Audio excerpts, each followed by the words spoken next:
We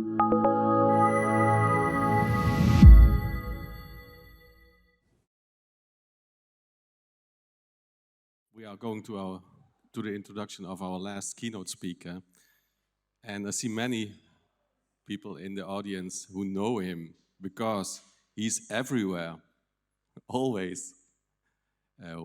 I'm talking about Mark Brown from Dublin City University, Ireland's first chair of digital learning a few years ago.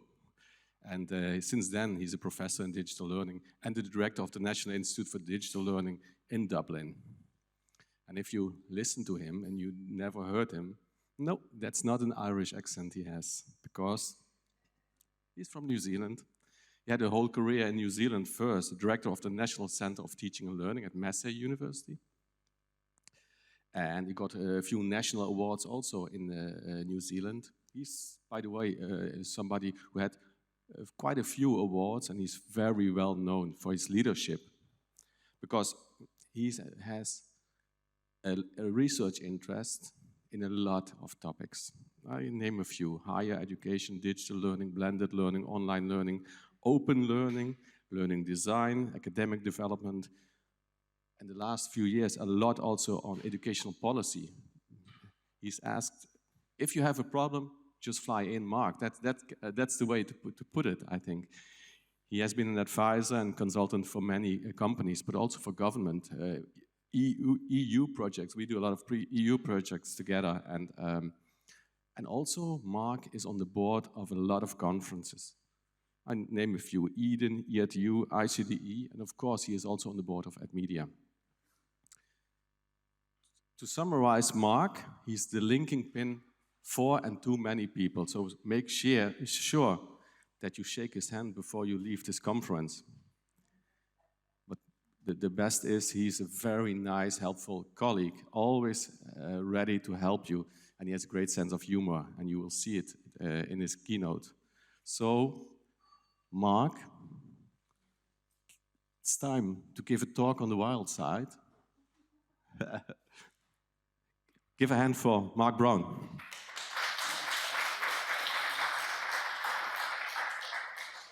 I must be feeling very comfortable with this group, or it's Friday and you're all disappearing to various locations, because I'll let you in on a little secret. My real name is not Mark Brown. And you will not find my real name anywhere. And it's too late in this conference to get me very drunk to get it out of me. I also need to confess that despite my title, are there any Lou Reed fans here? Oh, good. There's some people who remember. I'm playing on the Walk on the Wild Side, but despite my title and the inspiration for that title, I was never a wild child. Does this look like a wild child? That's me, growing up a bit slimmer and in a small country village in New Zealand. No television until I was 12 years of age, and essentially no radio other than shortwave. So I think it says a lot about the power, the transformative power of education, that I can be speaking with you today. The first in my family to have ever studied at university. I live my academic life, but also my personal life, with this saying, borrowed, some of you will know where it's borrowed from: the light comes through the cracks or the gaps. And so that's what this talk on the wild side is going to be about, where some of the gaps or cracks are, because that's much more interesting as far as I'm concerned. When I'm in a big tourist city like Vienna and I see all the tourists going that way, I'm the type of person that goes that way. So I want to kind of elaborate a little bit on this, because what I'm essentially saying is I like to see the world a little differently from many others. So I'm going to try this out with you. It may not work as effectively as I would have wanted because of the ambient light in this room, but let's see if we can give you a sense, because you see, I do actually see the world differently. I'm colorblind. So to borrow from the title and the imagery, and this is quite an interesting methodological challenge, how do you know what I see, let alone what a wolf sees? But I want to try a little test with you to get us started, warm us up on a Friday, a pop quiz. I actually have prizes here. I have an optional prize. I have what's in this bag or what's in an envelope that I've just recently been given. So I'll give you the choice. So I like to keep my life as simple as possible. 3 questions to warm us up with seriously good prizes. I need to give you a primer to get us underway. See if that's going to, there we go. So this is where the lighting has a little bit of an impact. What number do you see? 3? Anyone not see 3? An 8? Who can see an 8? Whoa, okay, interesting. Who can't see anything? You had far too much to drink last night, is all I can say. Well, most of you should see 3. Those of you who see a 5 will be color deficient in a red-green. 8, I don't know where that comes from, so you must have been drinking something very special last night. And me, I see nothing. So that's the primer for the quiz. First question. These are simple questions. If this is the if this number is the answer, what is the question? Don't be shy. Can't be that hard. I can't see any number. What number can you see? 45. Okay. Anyone want to give it a guess? Well, good attempt. This is the percentage of the world's population that is yet to have the luxury of being able to access the internet on a mobile device, 45%. Now, some of you may see slightly different numbers or no number at all. A more sobering statistic or figure is that 38% of the world's population has yet to be able to access the internet. What we take for granted. I don't think you could live your life for very long without that kind of access. Okay, you've got the gist of this now. There are 2 more questions to win the prize. What's in the bag or in the envelope? Second question, if this number is the answer, what is the question? Don't be shy. That's worth a prize. You had a go. There you go. Some good quality Irish whiskey chocolate.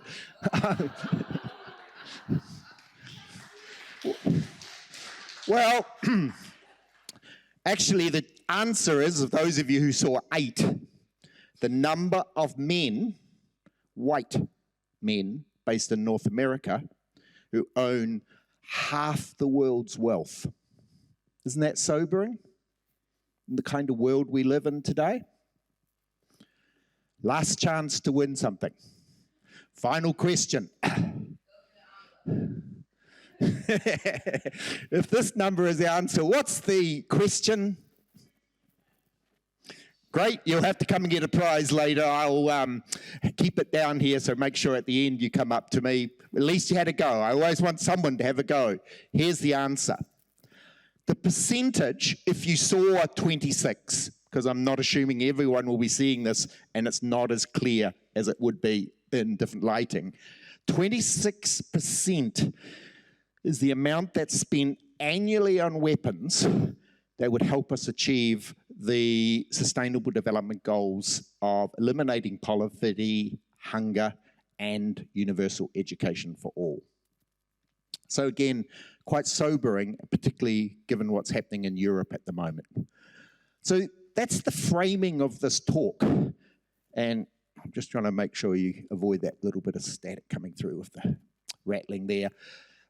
It's often said, claiming from Nelson Mandela, that education is the most powerful weapon we have to use to change the world. If you've heard that frequently, because it's an oversighted quote, think of this next one, because I think it's much more important.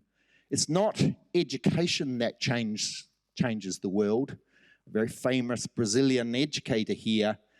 It's people that change the world. Education changes people, and people change the world.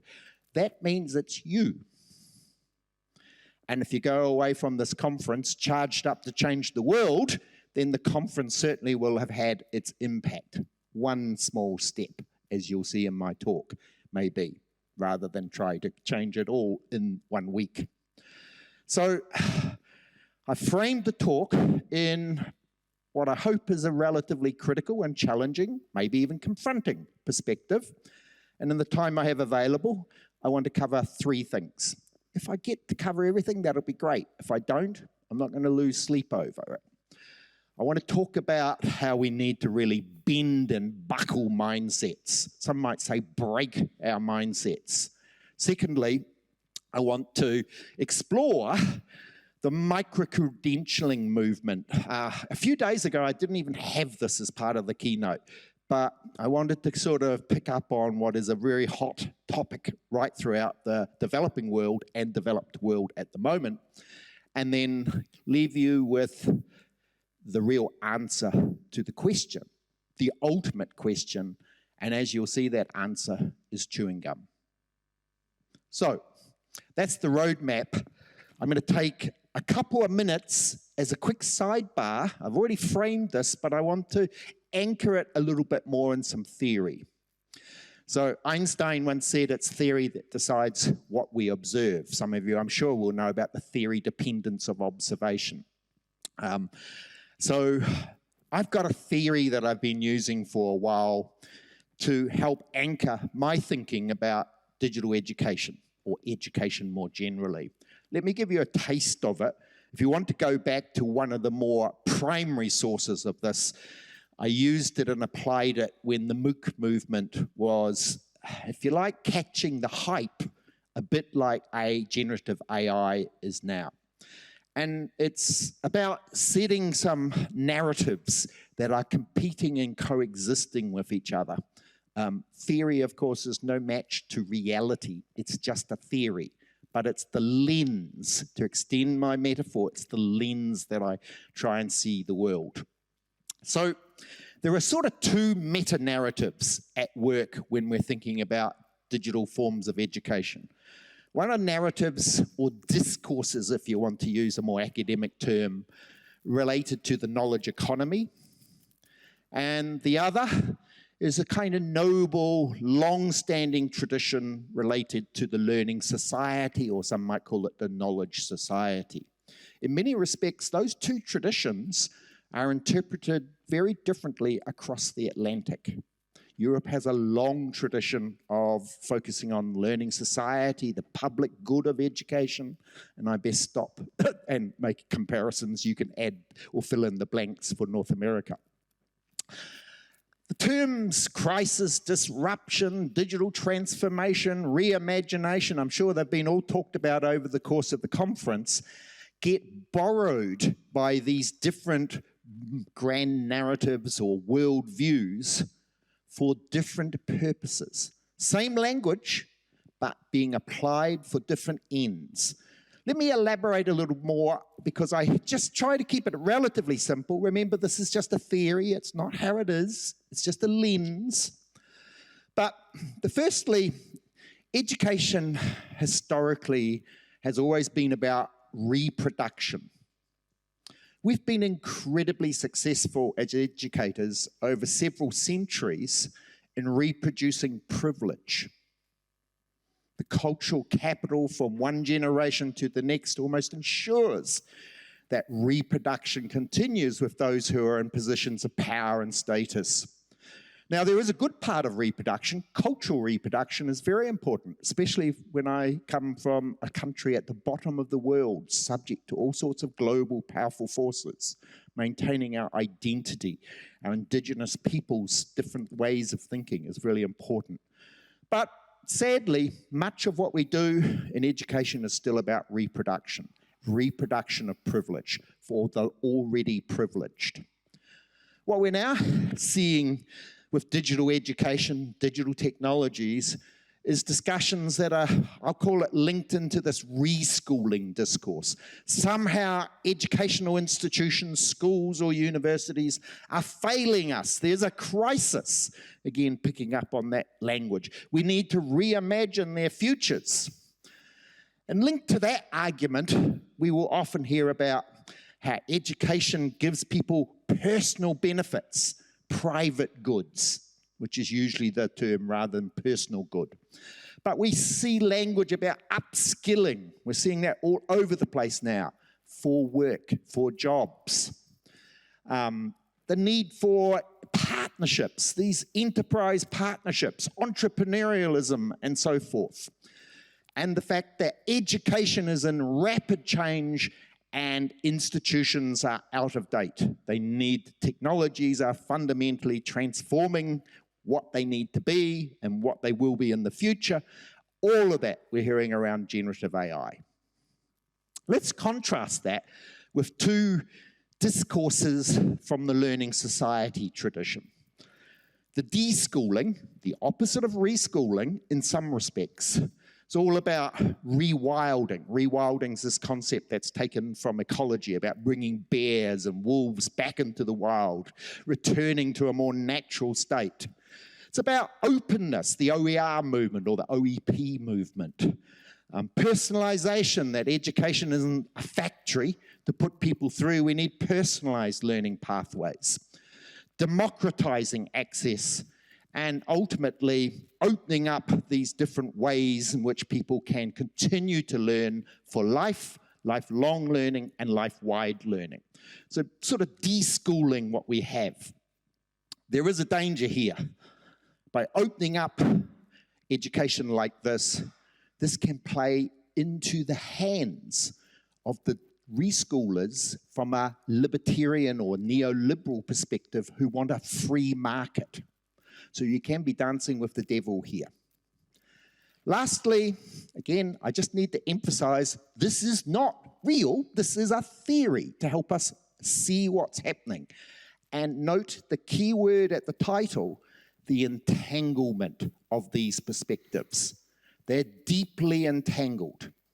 Here, the reconception sort of discourse is around education fundamentally being a public good, promoting and developing the Sustainable Development Goals, education for a more inclusive, equitable, socially just society, and instead of education being something that's in rapid change, education for change.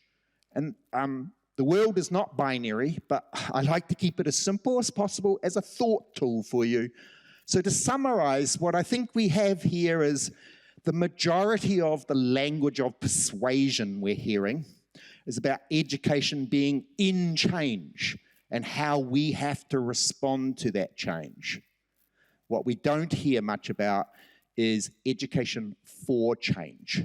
What type of change are we looking for out of new digital education and technologies? So there's plenty of future takers telling us here's what the future looks like and we have to take it.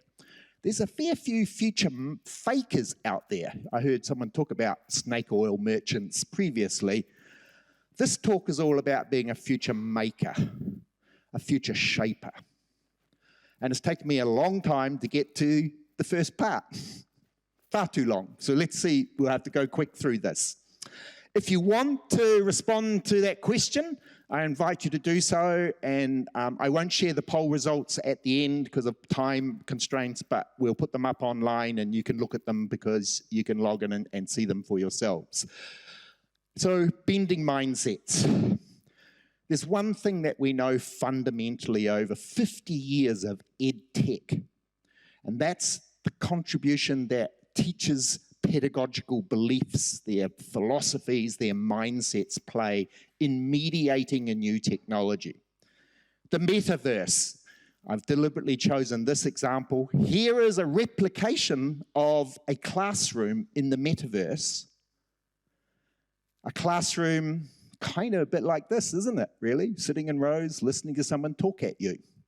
Well, there's a famous paper that I well recall, I'm old enough to do so, from Larry Cuban. 40 years ago, 1993, he published this paper in the Teachers College Record, a very good journal. And he said, computers meet classroom, classroom wins. I'm thinking here, it could be metaverse meets classroom, but it could be generative AI meets classroom, classroom wins. Let's see, because there's a dynamic tension. This reflects not only the impact of teachers' beliefs, but also the role and power that culture plays, whether that be organizational culture or the culture of the classroom or the culture of assessment within that. I'll touch on that shortly. So I guess this is a bit of a history lesson for most of us. We know all about Skinner's work and Pavlov before then. And if you haven't come across Audrey Waters' historical analysis of teaching machines, the book there she published a few years ago, by all means, I invite you to have a look. There's the pigeons. Here they are then taken into the first sort of microcomputer learning experience as part of Project Plato. And here's a primary source video clip. Hopefully the audio is okay and you can pick it up from that period. The first, the biggest and the most ambitious assault on this problem has come from Project Plato in the state of Illinois, where a big computer has been hooked up to over 1,000 terminals and where literally tens of thousands of students have been and are being routinely taught by computer. Now, the range of teaching programs available is enormous. Every student, of course, has personal tuition, and some remarkable results have been achieved.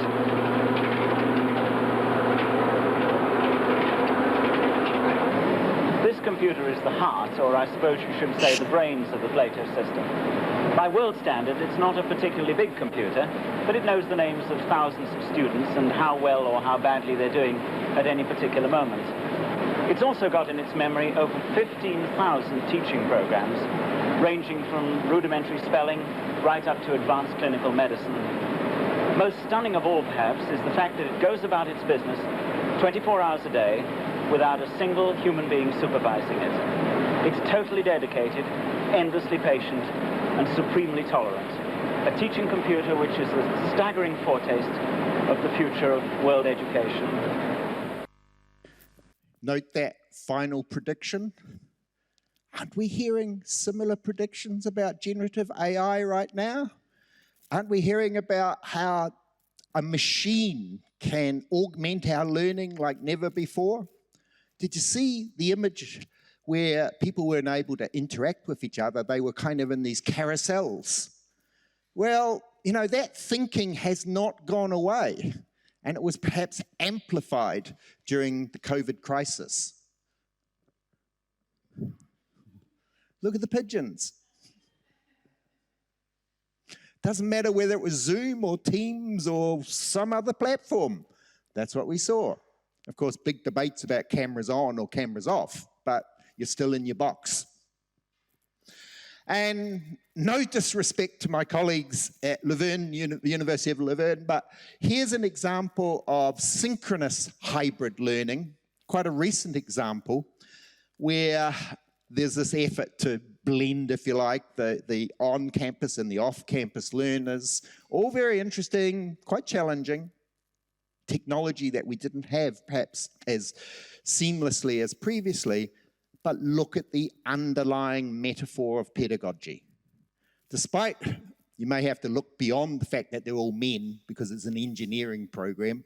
Well, that's no excuse, is it? But there's not much different. We've just got some people in their boxes and others sitting in rows at the front. So history repeats. So ultimately, I'm sure I'm not telling you or saying anything that you haven't heard and don't disagree with, that this kind of metaphor of the pump, dump model of education needs to be fundamentally challenged and displaced, yet we haven't done it, either in teaching, learning, or assessment. I say assessment because assessment is often the tail that wags the dog, and in post-COVID times, or the fringes around coming out of COVID, My own university, I'm sad to say, returned to face-to-face exams like this, despite the opportunities available to us. And I'm not necessarily referring to online proctoring, ways of challenging the status of the exam, first and foremost. And this is what we're seeing in some places. Others are more enlightened. We had some of this discussion yesterday, but this comes from Australia, where some of the, what's known as the sandstone or more elite universities are returning to face-to-face exams in the response to generative AI. What we fundamentally know about assessment for learning, or the transfer of learning, because we use that word learning very, very loosely. Ultimately, learning, if you want to take a sort of ed-psych definition, is some kind of change in thinking and behavior. I might add the emotional side, the affective side. A transfer. And what we know is that actually real learning is where it transfers to that upper quadrant on the right side to highly dissimilar authentic tasks, not to the ones on the left side where we do most of our assessment. But that's just a lesson in assessment and reminder that we sometimes are just assessing memories, not educating minds, to draw on Larry Perkins' work. So lesson number 1, wolves don't lose sleep over the opinions of sheep. So, are you sheep or are you prepared to be a wolf when you go back? I certainly want to be a wolf. These metaphors obviously don't always hold up if you extend them too far. You'll see as I extend it through this talk that it kind of starts to come apart. Part 2. This is the bit, again, I invite you if you wish to respond to the poll there on the QR code. This is the bit where I've decided to talk about micro-credentials. I do a lot of work in policy work and research. I've recently done a study with the OECD on micro-credentials and quality assurance. The truth is, I do very little in developing and delivering micro-credentials. In fact, virtually zip, even in my own institution. But the micro-credentialing movement, alongside of generative AI, is one of these crises, this disruption. But we have to go all the way back to iTunes to trace the unbundling movement of which micro-credentialing is part of.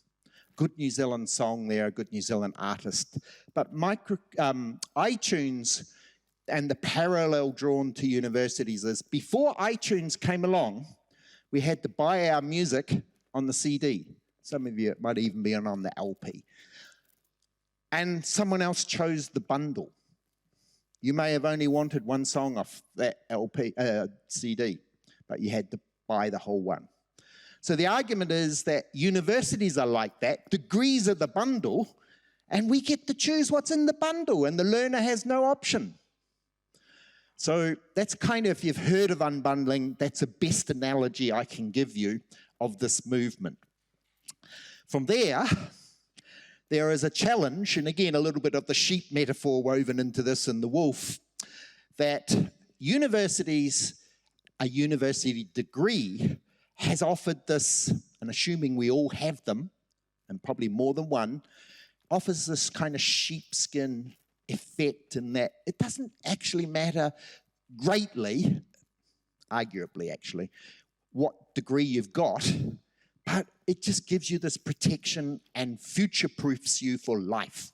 Gets you into that pile, not this pile, when you're applying for the job. Of course, the more you get, arguably, the more chances you have. So the argument is that unbundling movement is fundamentally challenging the status of universities. Just like generative AI, we have to ask questions about what is the role of a university education, and a degree is preparation for life and work. I say that because we are seeing now increasingly, right across the world, major corporates saying that degrees are no longer a good proxy for someone who can be successful in their industry and their business. They're not the source of identifying talent like they may have been. Here's one example, no offense intended here, but in the US, Trump signed an executive order to move hiring for federal jobs from degrees to skills. And we keep hearing about the importance of 21st century skills. Right now in Europe, this is the year of skills. Right across Europe, it's known as the year of skills. Here's the OECD saying universities have to fundamentally reinvent themselves if they're not going to be swept away by alternative providers of many different kinds. So this is all part of the narrative linked to micro-credentialing. Go back to my framework. Competing and coexisting languages of persuasion. And then I want to show you a really radical form of unbundling and contrast that with some of the less radical and more conservative views around micro-credentialing. So this video has been around for a while, and it talks about what credentials and learning could look like in 2026. We're only a few years away from it. Have a look.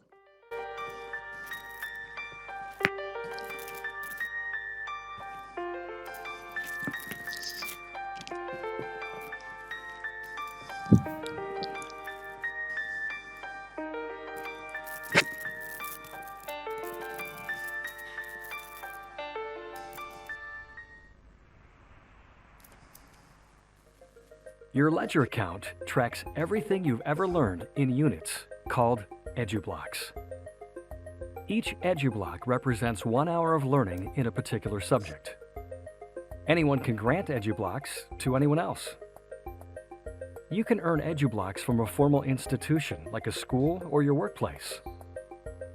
But you can also earn them from individuals or informal groups, like a community center or an app. The ledger makes it possible for you to get credit for learning that happens anywhere, even when you're just doing the things you love. Your profile displays all the EduBlocks you've earned. Employers can use this information to offer you a job or a gig that matches your skills. We'll keep track of all the income your skills generate and use that data to provide feedback on your teachers. When you're choosing a teacher in the future, you may wish to choose the teacher whose students are earning the most income. You can also use the ledger to find investors in your education. Since the ledger is already tracking income earned from each EduBlock, you can offer investors a percentage of your future income in exchange for free learning hours. Our smart contracts make these agreements easy to manage and administer. The ledger is built on blockchain, the same technology that powers Bitcoin and other digital currencies. That means every EduBlock that has ever been earned is a permanent part of the growing public record of our collective learning and working. So in many respects, I see this as a bit like the supermarket model of unbundled learning. The learner gets to choose. Who could argue against learner choice? They go down the row or the alleyway with their trolley and they choose a bit of this and they choose a bit of that. Sometimes they might choose a bit of Coke. I mean the liquid stuff. And we all know that that's full of sugar. It's not good for us, but we still make choices like the chocolate I have here. I know it's not good for me, but we still choose sometimes things that are not good for us. So this kind of strikes quite fundamentally at who knows best, what's best for learners. I like two parts of that video in particular because when I'm often asked what's the biggest challenge facing education right now, number 1 or 2 in my list is the question of who pays. We've not solved that problem anywhere in the world. In the US, those of you who are from the US will tell me what a basket case with trillions now in debt and the debate of what you do about that with people with a noose around their neck for life. In Europe, of course, in many places, heaven forbid, education is free, higher education. I come from a country in Ireland where education's largely free and there's a small cost associated with it. But in Australia and New Zealand, it's a bit more like the North American model, student loans. So did you like how you could put yourself out to investors and they invest in you? This is to solve this big problem we have and take a return for the rest of your career on whatever income you earn. I would have been a great investment because I sucked at school. Absolutely sucked at school. This country boy that went into the big city to go to secondary school. The other thing that I think is interesting, did you see about rewarding teachers? The good teachers based on performance. Rubbish. We all know the best schools in the best areas attract those children, those pupils, those students with the cultural capital that they're already going to succeed despite the teaching.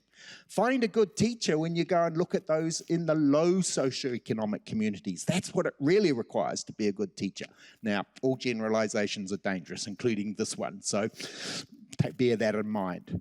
So, very interesting perspectives. The knowledge economy woven in this, but also lifelong learning, the ultimate pathways. You can learn in a community centre and get credit for it.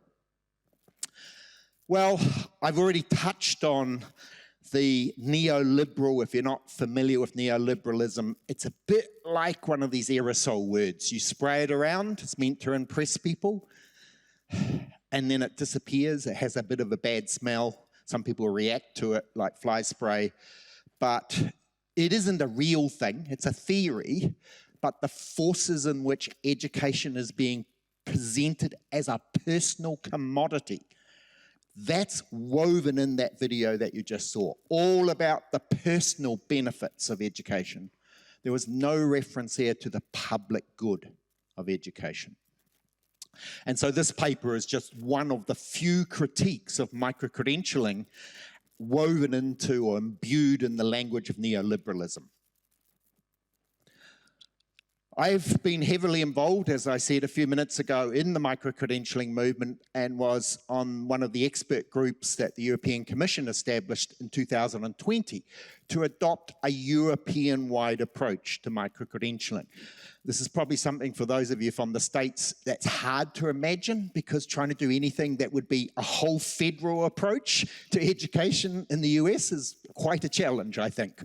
But in Europe, there's a commitment to all EU member states adopting a similar approach to what we would do in response to micro-credentials. Since my involvement in this, I've been involved in further work, and actually I led the team that the European Commission contracted to do a major literature review on micro-credentialing that then informed an official approach that all member states have signed up, including a common definition. As part of our literature review, we analysed those different languages of persuasion around micro-credentialing in the literature. Now, I need to put a couple of qualifiers here. The literature is always behind what's happening in practice, and it may not fully reflect what's happening in practice, because who gets to publish? That actually came through very clearly. Universities dominated the published literature, staff in universities. There are lots of other providers offering micro-credentials or in this space where there may not be something that they're rewarded to do or actually just get time. Nonetheless, what we found is predominantly in the literature, now we had to analyze the literature for this, micro-credentials were actually being positioned as alternative, supplementary, complementary. As you'll see, those terms coming very much from a university perspective. You kind of wonder why. I'll elaborate shortly. We saw very little, if anything, about micro-credentials in that sort of grand, radical form of unbundling from the video I showed you about fundamentally transforming the recognition model that we've had for several centuries. So despite some of the rhetoric, supplementary, complementary, and so forth. Here is a very important recommendation that was adopted by the European Council, the Commission. For those who are outside of Europe, this is something that all European member states have signed up to implement in education in their local countries. Essentially, you can look at this in more detail, but effectively, we now have a common European definition for microcredentials, a common approach to how we'll go about that, and then member states have to look at how they customize or localize it in their individual countries. But in terms of defining microcredentials, I haven't got the full definition on this screen, but I'm just giving you a sense. We have here complement, not replace macro credentials, traditional credentials. I like to see those as macro versus the micro, and not undermining the core principles of a degree. So here we're having a very different conversation about micro-credentials and their disruptive potential or not. You could see this as good, not mitigating some of the risks around selling education in a supermarket model. Just on Wednesday in Ireland, and Ireland is seen in Europe as one of the leading countries, we launched our national portal for micro-credentials. I'm sure you'll see other countries follow suit. So we had 2 ministers launch this portal, and the Minister for Further and Higher Education, Simon Harris, said this: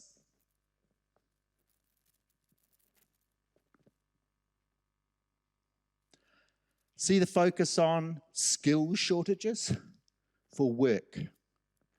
No reference to lifelong learning, but in fairness, other commentators and people at the launch event did. But we have these tensions. If you want to read a little bit more, this is blatant self-promotion, but there is a rationale for it.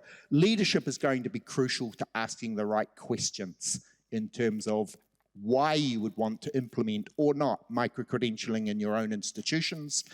And this paper, just recently published only about 4 weeks ago, also elaborates on the framework that I introduced at the start of this talk and applies that to the discourses that are competing in relation to micro-credentialing.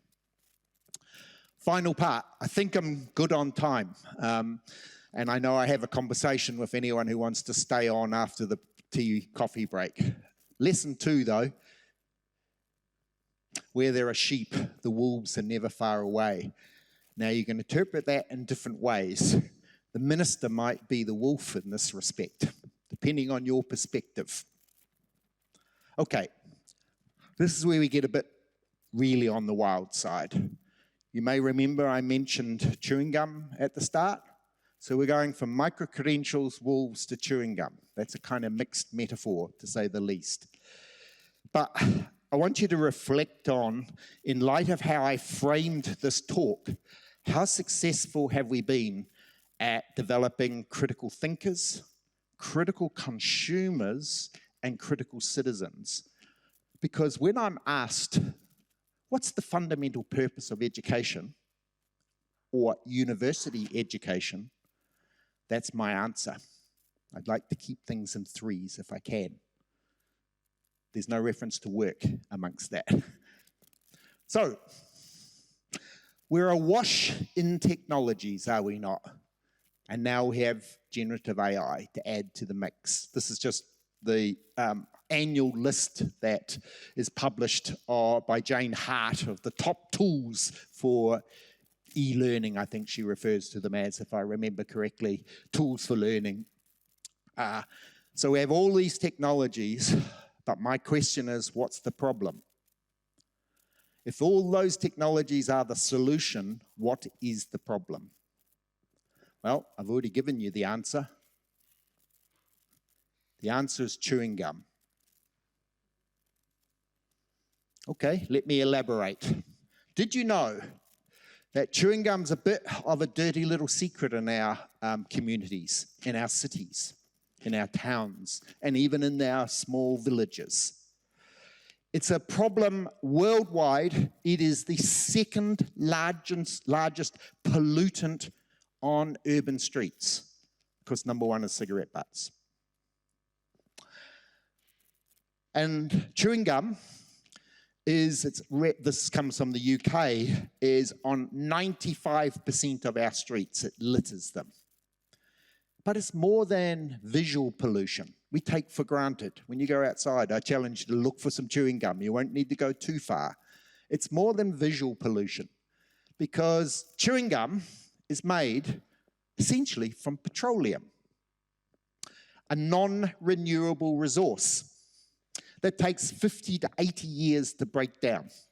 You're chewing, and I'm not going to embarrass anyone who loves having chewing gum, but it takes a long time to break down. You're chewing rubber, synthetic, non-renewable resource. There are alternatives, but there's also a whole political economy around chewing gum and anti-competitive behavior by the one company that dominates the chewing gum market. But the scary thing is, and you only have to ask, this is the first time I've actually had a slide from ChatGPT, you only have to ask ChatGPT to see that what I'm telling you is true. So it must be true.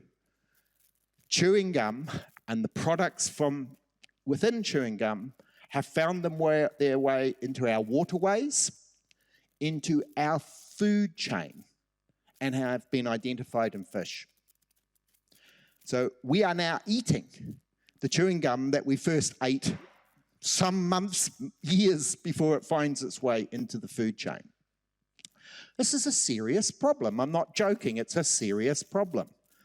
So surely we should be addressing these problems when we talk about what it means to be a competent educator with digital technologies, or a smart learner able to use these new technologies. These frameworks here, many of you will be familiar with TPAC. It's been around for years. And in Europe, we have a competence framework, the European DigiEd framework, which has many of the similar domains than TPAC and perhaps goes even further. But none of those frameworks address the public intellectual role of teachers. The teacher as a public intellectual, challenging the delivery of the curriculum. Indeed, this framework we have in Europe, the Digital Competence Framework for Citizens, talks about preparing people to participate in our society. And we'd all want that, would we not? But remember, I showed you at the start of this talk that our societies are inherently socially unjust. There are winners and losers. Why would we want people to participate in that society, not instead contribute to changing it? So chewing gum for me is a metaphor for the kinds of things and problems that we should be applying these new digital solutions to. Not to replicate what we already have, where we still have a large proportion of the world that does not have the luxury of the technologies in the first place. One step at a time is how you change the world. I chose on the 1st of January of this year to remove myself from Twitter. That was one of I couldn't live in a world where one person could control so much of the discourse. I stopped eating chewing gum some years ago, or chewing gum. Wrapping up, I'm going to be okay on time. You probably have a few notices. So this is where it gets a bit corny, folks. Sorry about that, but I felt the need to bring the wolves back in here. It's better to be a wolf for one day than to be a sheep for the rest of your life. It's not easy to go in an opposite direction, to think differently, to swim upstream against the current. But if we don't prepare our learners to do that, then we get what we deserve, and we know what the world is facing. So to summarize, or probably just to really push the wolf and wilding metaphor, 3 remarks. If you're afraid of the wolves, some could say, then stay out of the forest. And sadly, if you remember that part about bending mindsets, I don't see this as any blame on teachers. I think we have to be very careful about blaming teachers. There's a culture in which they operate. I mentioned about assessment, and I've already shown you that. But this is the safe approach. This is the approach we're seeing institutions and educators responding to generative AI. Education in change. Let's grab the discourse and shape it for ourselves. Because no, you need the courage to break out of the cage if anything's going to be different. Easy to say, but all I can say is this is a mindset. It's a mindset that you have to carry with you in your professional life and probably in your personal life.